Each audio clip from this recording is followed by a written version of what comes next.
Now at 4, efforts to level up US 31 here. And we may have changed the calendar, but we haven't changed the season. It still feels like summer. I'll have the forecast. And redistricting in Indiana. We'll tell you what the governor said today regarding the controversial plan to redraw the state's congressional districts. Live from Indy, you're watching 13 News.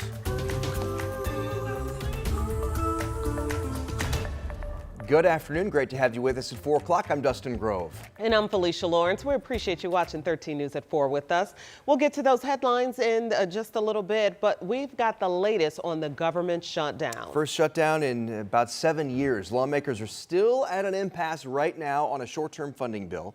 At issue, key health care provisions. But we're hearing there may be some hope on the horizon. We'll tell you why some Democrats may be softening their stance, which would give new hope for somewhat of a swift end to this shutdown. We'll have the latest coming up ahead this half hour. But right now, brace for more traffic in Carmel. The first phase of what's called Level Up 31 is set to get underway in just days. Work's going to take place along US 31 between Indy and Hamilton County, as you see right there on that map. So those of you who commute along that stretch already know just how busy it can be.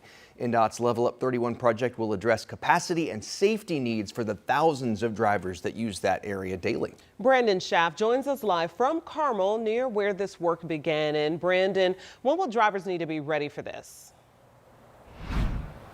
Yeah, good afternoon, Felicia and Dustin here in Hamilton County, right next to US 31. And drivers who are going on this well-traveled corridor need to be ready for phase 1 of this project beginning on Monday. It's one of multiple phases. There are 4 phases total, and work here is planned to be completed in 2027. Construction will happen at the I-465 and US 31 interchange, and it will continue between there and 116th Street right here in Carmel. Well, the speed limit will be reduced. It's 55 miles per hour right now on this stretch by us. It will go down to 45 miles per hour, and there will be closures during phase 1 that drivers will need to keep in mind. The eastbound I-465 ramp to southbound Meridian Street, the southbound US 31 ramp to 106th Street, and eastbound 106th Street at US 31. These closures are all expected to last until the end of the year, and INDOT says that this area grew rapidly since the last time that they worked on US 31 between 2011 and 2016. Even though we forecasted for a lot of growth, it was beyond our forecast, and we couldn't even have predicted just how fast Hamilton County's grown, so that now has a need for more efficiency and more safety on 31. To increase that safety and capacity, INDOT will expand eastbound and westbound ramps from I-465 to US 31 from 1 to 2 lanes, and they'll also add another lane on US 31 northbound from I-465 to 116th Street. And of course, INDOT is asking all drivers around here, the thousands that drive on this corridor, to be patient, to watch out for workers, and to, of course, obey all of the traffic laws and those speed limits as they go down.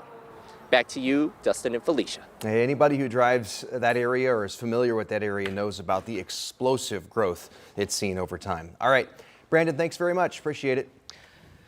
All right, Governor Mike Braun was on hand to help with the Indiana State Police and help them tout some of the success that they've seen this year in the Indianapolis district, and that includes 7 counties. Our 13 News State House reporter Emily Longnecker was there. She also took the opportunity to ask him about the possibility of a special session. Here's what she learned.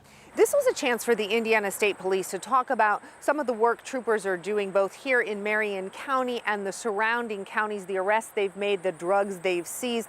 Governor Mike Braun saying all the information pointing to the fact that troopers' workload is heavy, saying it begged the question what could be done on the front end to prevent some of this crime.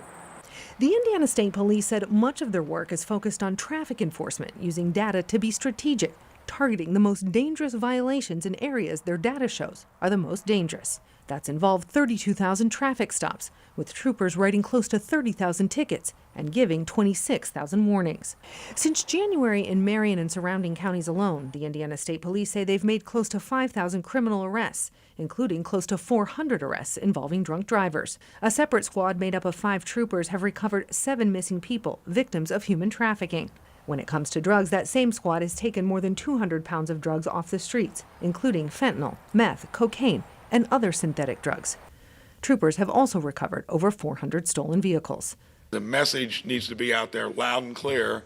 We need to reduce the workload by having better policies, but until then, they are doing their job and doing it in overtime. And Governor Braun also took questions on other topics, among them the possibility of a special session if that was going to happen. Governor Braun saying that legislators and leaders in both chambers still talking about it every day, and saying at this point he thought that there was still time and that they were still moving in that direction. In Indianapolis, Emily Longnecker, 13 News. All right, Emily, staying on top of it there. Also today, the elected coroner of Johnson County is back in the office while state police investigate allegations that he stalked a 17-year-old girl. Rich Nye is in Franklin, where Pruitt's return led to a significant exit of his staff. Johnson County Coroner Mike Pruitt has returned to working here at his office, which prompted 5 of his deputy coroners to leave the office for good over allegations against Pruitt involving a teenage girl. The resignations include the now former Chief Deputy Coroner Derek Wilson.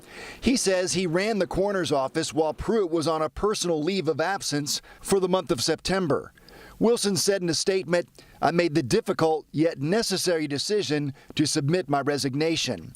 Another deputy coroner, Lydia Griffiths, wrote in her resignation letter, "I cannot ethically continue to support and work for the office at this time." Pruitt, as of now, is not charged with any crime. But a 17-year-old girl has a protective order against Pruitt for allegedly stalking her and sending unwanted text messages. Those messages indicate Pruitt provided beer to the girl on multiple occasions. Because Pruitt is a county elected official, the Johnson County Sheriff turned the investigation over to the Indiana State Police. A special judge in Shelby County is assigned to the case. And the Johnson County prosecutor has also filed for a special prosecutor. In Franklin, Rich Nye, 13 News. And within the last half hour, we received a response from the Johnson County Coroner's Office. Our Rich Nye is going through it right now, and he'll have an update just ahead at 6. Right now, let's take a look at the weather on this Wednesday afternoon as we take a live look outside. Another hot summer-like day on the first day of October. Rob Ellis, did you hear this? He said the weather is not unlike orange juice, Felicia. What does that mean? I was trying to think of an analogy of how the atmosphere gets mixed up. I was going to use paint. It's not unlike a can of paint because I've been doing a lot of painting recently. Well, what does that mean? So let me explain. Let me start with temperatures, because during the afternoon, it's like that can of paint, or it's like your orange juice. You got to shake it and it gets all well mixed, and all the temperatures are pretty much on the same page. See, all the numbers are there. Yep. Into the afternoon, as the atmosphere, the wind kicks up, the sun heats us up, it gets everybody mixed. Almost all the temperatures are within a couple of degrees of each other. 83 right now, but I think as we get through the next several hours or so, everything's going to start to settle, and the coldest, densest air is going to settle right at the surface. It means there's going to be a lot of variability overnight. It's like leaving the orange juice in there for a few days, and you have to shake it up again if it's the pulpy orange juice. Some of you don't like pulp in your orange juice. I get it, but that's the best analogy I could come up with. There's not a lot happening in the weather department if you haven't figured that out yet, so I'm having to come up with analogies that may or might not work to the weather story. A few high thin clouds have been rolling through as well. Those high thin clouds not really going to cause much of an issue. I'm showing you the dew point map because that same analogy where you get that air to settle, you get things to really kind of the dense air to settle into all of the river valleys, all the little creek beds. This is where you're going to end up more than likely if you can approach your dew point during the overnight. Mid-50s is what we're expecting in Indy, but there could be a couple of locations here that get cooler than that, and likely we will see a lot of variability, especially in the city. If the wind picks up again a little bit, it mixes that up, and your temperatures are able to pop back up again. We're going to go from the 80s by this afternoon to the 60s, and yes, even the 50s during the overnight. That's a huge difference between your high and your low temperature.